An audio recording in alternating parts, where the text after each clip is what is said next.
हमारे साथ BRS MLC और तेलंगाना जागृति की मुखिया कविता मैडम जुड़ी हैं। आज बड़ा एक हादसा हुआ है। क्यू न्यूज़ के ऑफिस में आपके तेलंगाना जागृति के लोग गए थे, वहाँ पर फायरिंग हुई, ऑफिस पर अटैक भी हुआ। तो इस इंसिडेंट को लेकर आप डीजीपी ऑफिस आइए, आगे इस पर रोशनी डालिए। देखिए, एक एमएलसी साहब है हमारे पास, वो यूट्यूबर थे पहले, अभी भी यूट्यूब में चैनल चलाते हैं और वो उनकी आदत है कि हर एक लीडर के ऊपर अनाप शनाप बोलते रहते हैं। कल के दिन उन्होंने हद पार कर दी मेरे ऊपर। मैं सिटिंग लेडी एमएलसी हूँ, मेरे ऊपर बहुत ही अनपार्लियामेंट्री लैंग्वेज उन्होंने इस्तेमाल किया है। वो उनका लैंग्वेज सुन के भावुक होकर हमारे कार्यकर्ता उनके ऑफिस पे गए तो उन्होंने अपने गनमेंस के साथ फायरिंग ओपन करवाई है। देखिए, हमने तेलंगाना जिद्दोजहद में भी हज़ारों प्रोटेस्ट दिए हैं। बहुत ही रेस्पॉन्सिबल लोग हैं, हमारा रेस्पॉन्सिबल ऑर्गेनाइजेशन, लेकिन उन्होंने एक हद पार कर दी। तो भावुक होकर जब हमारे कार्यकर्ता गए, उन्होंने फायरिंग भी चालू कर दिया। तो अगर किसी को गोली लग जाती तो कौन जिम्मेदार है? हमारे कार्यकर्ता को कुछ हो जाता तो कौन जिम्मेदार है? मैं यही पूछ रही हूँ वो एमएलसी साहब से भी और चीफ मिनिस्टर साहब से कि आपने वादा किया था कि तेलंगाना के हर एक बेटी को आप बचाएंगे, हर एक बेटी का आप इज़्ज़त करेंगे, और इस तरीके का उल्टा सीधा बोलने वाला जो आपके पार्टी का एमएलसी है, उनके ऊपर आप इमीडिएटली एक्शन लीजिए। उनके गनमैन विड्रॉ कीजिए, उनको एमएलसी के पद से हटाइए। मैंने चेयरमैन साहब को भी, लेजिस्लेटिव काउंसिल के चेयरमैन साहब को भी कंप्लेन मैंने दिया है, उनको वहाँ से हटाइए और इमीडिएटली उनका अरेस्ट कीजिए।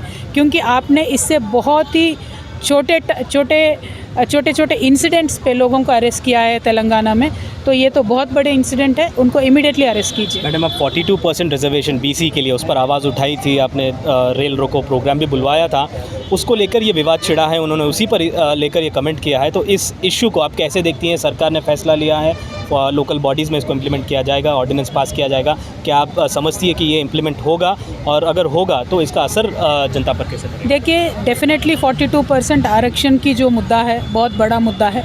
इसमें बहुत सारे लेयर्स है, तो हर एक लेयर पार करते हुए ये रिजर्वेशन को हासिल करना है। तो कल एक बहुत बड़ा हमने लेयर पार किया था कि स्टेट गवर्नमेंट आज तक जो पूरा सेंट्रल गवर्नमेंट के ऊपर अपना ज़िम्मेदारी ट्रांसफ़र करने की कोशिश कर रही थी, हमारे जिद्दोजहद से, हमारे डिमांड से उन्होंने स्टेट में डिसीजन लिया कि स्टेट से वो ऑर्डिनेंस देंगे।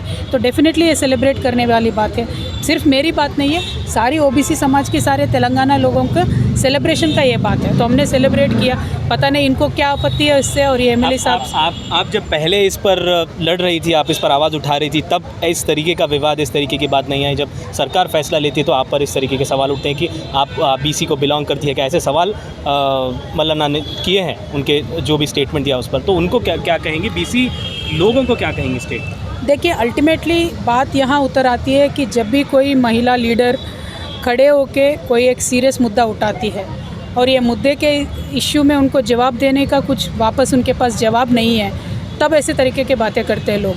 तो मल्लाना साहब जो बात कर रहे हैं, एक लोगों को गुमराह करके इश्यू को पूरा उनके तरफ घुमाने का एक बात कर रहे हैं। लेकिन इन द प्रोसेस उन्होंने मेरे डिग्निटी के ऊपर बहुत ही ज़्यादा अटैक किया है। और इस मामले में नॉट ओनली मी, तेलंगाना के कोई महिला भी चुप बैठने वाली नहीं है। क्योंकि एंड ऑफ द डे अगर महिलाओं को पॉलिटिक्स में आना है तो उनकी डिग्निटी को छेड़ने की क्या ज़रूरत है? मुद्दे पे बात करो, जितना भी चाहे लड़ो, लॉजिकली बात करो, आप बिल्स के बारे में बात करो। ये सारे बातें छोड़कर इमीडिएटली आप महिलाओं के ऊपर पर्सनल अटैक करते हो। आपको लगता है कि पर्सनल अटैक करने से हम लोग पीछे हट जाएंगे, लेकिन सारे तेलंगाना के महिलाएं जानती है कि ये एक साजिश है हमें पीछे हटाने का और बीसी मूवमेंट से हमें हटाने का। हम पीछे नहीं हटेंगे, हम डरेंगे नहीं, बल्कि हम पूरे तेलंगाना के महिलाएं और बढ़ चढ़ के आगे जाके आंदोलन करेंगे। पॉलिटिक्स में भी हमारा रोल बराबर रहेगा। आप इसी बात पर एक राज्य सरकार ने एक फ़ैसला लिया है, सीएम साहब ने अनाउंस किया 60 सीट्स महिलाओं को देंगे। आप भी एक महिला लीडर स्टेट की बड़ी मानी जाती हैं, तो इस डिसीजन को कैसे देखती हैं? देखिए, मैं क्या बोल रही हूँ, लीडर कहाँ से पैदा हो जाएंगे? अगर आप हर कदम पे लड़कियों को रोक रहे हो, हर कदम पे महिला जो बाहर आती है उनके ऊपर कुछ ना कुछ पर्सनल अटैक करके उनका हिम्मत तोड़ने की बात करते हो, तो कहाँ से महिला लीडर कौन नया पैदा होके आएगी? या तो किसी के बीवी को खड़ा कर दो, किसी के बहन को खड़ा कर दो, किसी के माताजी को लेके आके खड़ा कर दो। अगर इस तरीके से आपको 60 सीट्स देना है तो 60 क्या पूरे 160 सीट्स दे सकते हैं। क्योंकि प्रॉक्सी लीडर्स नहीं चाहिए, असली लीडर्स चाहिए। महिलाओं से अगर असली लीडर कब निकलेंगे? जब उनको थोड़ा सपोर्ट मिलेगा, गवर्नमेंट से सपोर्ट मिलेगा, सोसाइटी से सपोर्ट मिलेगा, तभी असली नेता निकल के आएंगे। और जो आज मल्लाना ने यहाँ मेरे ऊपर कमेंट किया है, मैं तो हिम्मत वाली हूँ, मैं तो लड़ती हूँ हमेशा।